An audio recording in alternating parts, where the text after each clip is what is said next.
मित्रों नमस्कार। मैं अमित राम केवट, अतिथि व्याख्याता हिंदी, शासकीय महाविद्यालय लोरमी। मित्रों, आज हम अटल बिहारी वाजपेयी द्वारा संचालित एमए प्रथम सेमेस्टर के पाठ्यक्रम में शामिल प्राचीन काव्य के अंतर्गत विद्यापति पदावली के रचनाकार विद्यापति जी का सामान्य जीवन परिचय का अध्ययन करेंगे। आज हम देखेंगे कि विद्यापति जी किस काल के कवि हैं, किस तरह उनको साहित्यिक प्रवृत्तियाँ मिली, उनकी प्रवृत्ति कैसी थी, उनकी रचनाओं की क्या क्या विशेषता थी, किसके राजाश्रय में रहे, मैथिली कोकिल क्यों कहा जाता है। ऐसे बहुत सारे सवाल हैं जिनका जवाब हम आज विद्यापति के जीवन परिचय के अंतर्गत अध्ययन करेंगे। तो आइए चलते हैं विद्यापति का सामान्य जीवन परिचय। आइए देखते हैं विद्यापति का जीवन वृत्त। विद्यापति के जीवन वृत्त के संबंध में हिंदी साहित्य के मान्य विद्वान एकमत नहीं हैं। ज्ञात जानकारियों के आधार पर कहा जा सकता है कि इनका जन्म दरभंगा जिले के बिस्पी नामक गांव में हुआ था। अनुमानतः इनका जन्म सन 1370 में हुआ था। विद्यापति संस्कृत साहित्य के मर्मज्ञ थे, जिसका भरपूर लाभ भी उन्हें मिला। गीत गोविंद जयदेव कृत है का आदर्श रखकर ही उन्होंने अपने श्रृंगारी पदों की रचना की है। उन्होंने संस्कृत में अनेक उत्कृष्ट रचनाओं का प्रयाण किया। उनकी रचनाओं का संक्षिप्त परिचय कुछ इस प्रकार है। पहला है कीर्तिलता। कीर्ति सिंह की प्रशस्ति के लिए उन्होंने कीर्तिलता की रचना किया था। दूसरा है भू परिक्रमा। नीति विषयक कहानियों के अंतर्गत इसमें शामिल किया गया है।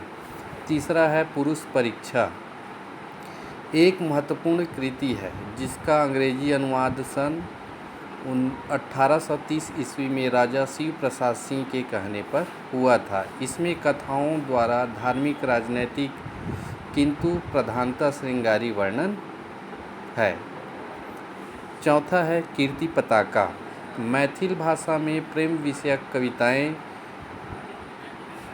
इसमें मुख्य रूप से वर्ण विषय है। पांचवा है लिखनावली। इसे विद्यापति ने शिव सिंह की मृत्यु उपरांत राजा पुरादित्य के लिए लिखा था। इसमें संस्कृत के पत्र व्यवहार की रीति का वर्णन है। छठवां है शैव सर्वस्व सार। यह राशि प्रशस्ति परंपरा में लिखी गई शिव पूजा का महत्व बताने वाली पुस्तक है। सातवां है गंगा वाक्यावली। यह विश्वास देवी के लिए लिखी गई है। आठवां है दान वाक्यावली। यह नरसिंह देव की पत्नी धीरामती को भेंट की गई। नौवां है दुर्गा भक्ति तरंगिणी। यह दुर्गा स्तुति है। इसके अतिरिक्त विभागसार, वर्णकृत्य और गया पत्तन जैसी रचनाएं भी विद्यापति प्रणीत बताई जाती है। विद्यापति पदावली विद्यापति को प्रथम श्रेणी के कवि के रूप में प्रतिष्ठित करने वाली रचना पदावली ही है। इसमें संकलित पदों की संख्या लगभग 250 के ऊपर बताई जाती है। ये समस्त पद विद्यापति के आश्रयदाता राजा शिव सिंह और उसकी पत्नी लक्ष्मा देवी को लक्ष्य करके लिखे गए हैं। इसके अध्ययन अवगाहन के उपरांत सहज ही इस निष्कर्ष पर पहुंचा जा सकता है कि यूँ तो विद्यापति को अनेक आश्रयदाताओं, राजा रानियों का स्नेह और समादर प्राप्त था, लेकिन उनकी हृदयानुरक्ति राजा शिव सिंह और रानी लक्ष्मा देवी के प्रति ही विशेष थी। राजा शिव सिंह और लक्ष्मा देवी पूर्ण काव्य मर्मज्ञ थे। शायद उनके प्रति विशेषानुरक्ति के भाव और शिव सिंह व लक्ष्मा देवी रस रंजानुवृत्ति ने ही विद्यापति से पदावली जैसे श्रृंगार रस से परिपूर्ण रचना का सृजन करवाया।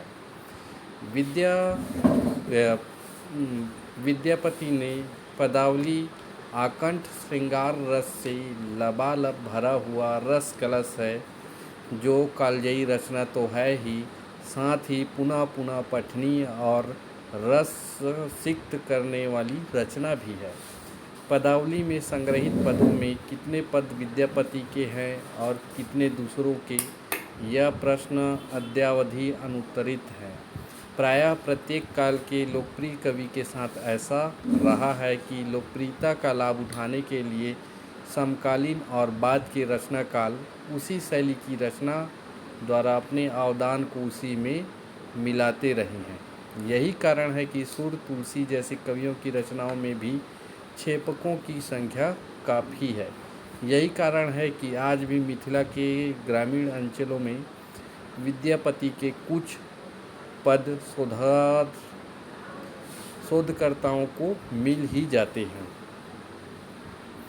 विद्यापति पदावली के पदों को विषय के आधार पर निम्नलिखित 3 वर्गों में रखकर प्रस्तुत कर सकते हैं। पहला है विविध विषयक। इसमें योग, दृष्टिकूट, स्वयं दूतिका, विद्यापति का महाप्रयाण, शिव सिंह का युद्ध, कृष्ण वंदना, राधा वंदना, देवी वंदना आदि के पद रखे जा सकते हैं। विशुद्ध श्रृंगारी संयोग प्रधान किंतु वियोग के भी अधिक मार्मिक पद इसके अंतर्गत बांटे गए हैं। तीसरा है भक्ति विषयक।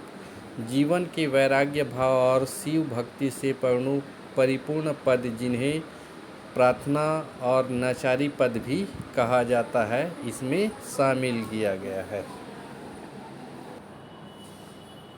तो यह था मित्रों विद्यापति का सामान्य जीवन परिचय और उनकी कुछ साहित्यिक प्रवृत्तियाँ। धन्यवाद।